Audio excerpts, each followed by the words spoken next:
So a while ago, I started collecting and building these bug automata models from Rocker called Organisms Awaken.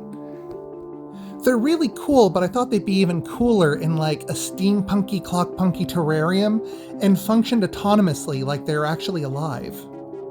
So I found this old display case on Facebook Marketplace, and I think it used to display metals or something.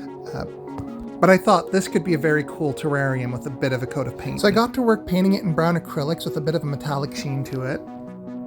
So I found this amazing rock tile from the dollar store. The problem is it didn't fit. So what I did is I just kind of cut it up and then made kind of a copper taped kintsugi, kind of like the gold repaired stuff. So that way it still kind of had this really cool look, but it fit perfectly. I then programmed the hive mind of sorts using an Arduino. This was a kind of a mock-up using some LEDs to simulate the bugs before I had all the bugs wired up. I also used a piezo disc as a sensor so that I could tap the glass and kind of aggravate them. And this gave me the idea to actually allow me to toggle how aggressive they are and how often they'd activate. Keeping with the spirit of the whole aesthetic, I wanted to keep everything analog, so I just repurposed this tester and slider. And so the tester is actually getting the aggravation level from the Arduino. The slider is instructing the Arduino how aggravated the bugs should be.